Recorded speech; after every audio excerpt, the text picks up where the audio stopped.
All right, ladies, so just caught back kind of doing some more field testing on the bike. Did a bunch of hill climbs today, just really kind of checking, what I could do in low grunt mode and how quick the thing raises RPM on some of these hill climbs out here. So the bike does really well. I brought my GoPro, but I guess my battery was dead, so I couldn't really record the hill climbs. That was my intention. But the thing does really good on hill climbs, meaning it quick to RPM. So from just lugging around to just a quick snap to RPM, that's exactly what you want on a hill climb, and it does really well. I was really impressed. So I broke a lot of shit just over the last couple of weeks that I've had the bike. So let's take a look at it. So great day out here practicing some hill climbs. Let's check out the bike.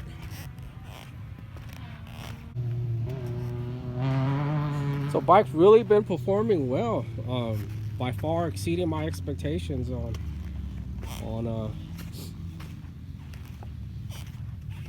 the performance and the value of the bike.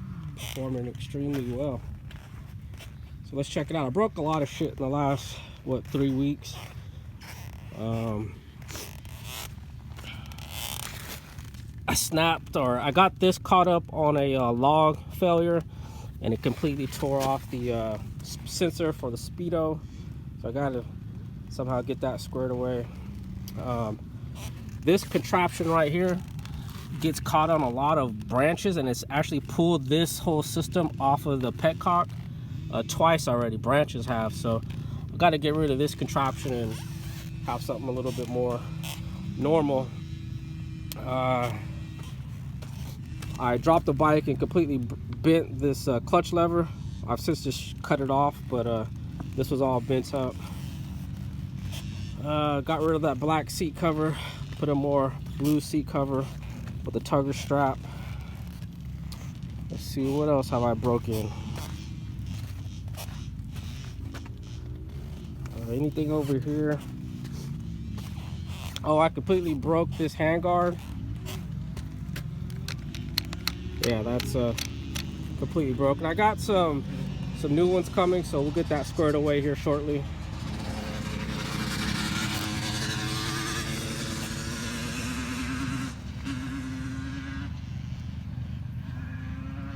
And then as far as the flight deck, got the whole flight deck squared away. Got rid of that contraption thing that was right here. I don't know what that thing was for. Whole bunch of blinkers and mirrors and nonsense. This is a dirt bike. This is not a go get milk from the grocery store bike, so it's a dirt bike. That's what I need it for. I don't need a whole bunch of that nonsense right here. So put a simple kill switch in, got that all tied in correctly, and got the whole flight deck all squared away to where it should be. So looking a lot cleaner, a lot nicer. These are shorter handlebars, meaning the width, I think they were about 2 inches shorter, an inch on each side. So that helped out a lot. I don't need super wide handlebars, so that helped out a lot.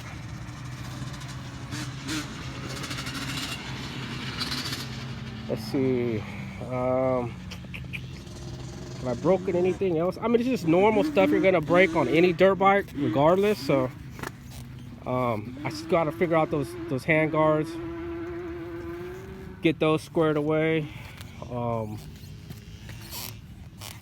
I'm running a little bit rich because I still wanted to kind of conservative on the break-in, so that's normal.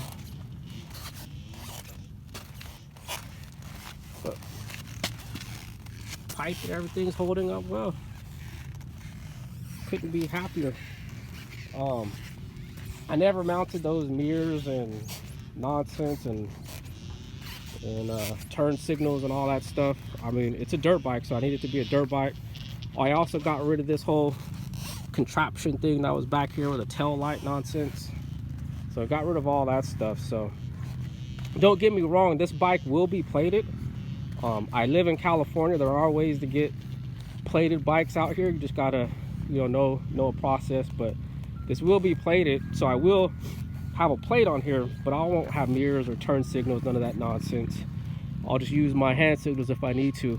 And the whole point of it being plated is just to connect trail to trail. I don't sit here and ride fire roads and all of that stuff. I prefer single track and a little bit of the more technical stuff.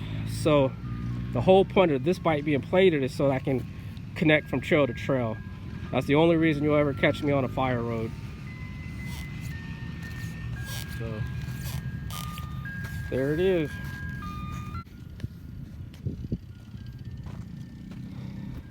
So we also had an issue where the clutch was slipping pretty bad.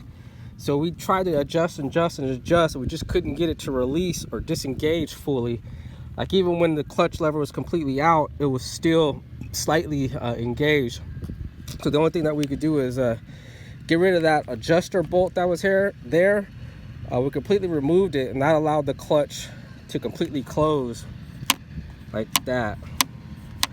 So now when it's completely closed, it's completely disengaged. With that little nut in there, it didn't have enough adjustment to completely disengage. So I might get a new clutch lever, a little bit something with a little bit more adjustability on it. So I don't even know if I'm gonna keep the Speedo. I might. I really like it. I might just get some GPS to do Speedo and altitude and distance and all that stuff. So. But the whole point of the bike is to make it a minimalist bike, without all the fancy gadgets and stuff. I love the two-stroke. I know two-strokes well. I can fix them on my own, completely tear them down and fix them. So that with the electric start, it's an awesome bike. Could not be happier with it. So, and again, it's try to make it a minimalist bike as possible, but still have an awesome functional bike. I'm gonna try to do some District 37 racing this year as well, so we'll see how she performs with the suspension, you know, banging down on all that stuff and all that. So right now it's completely stock settings. I haven't done anything with the suspension at all. So awesome, all loaded up.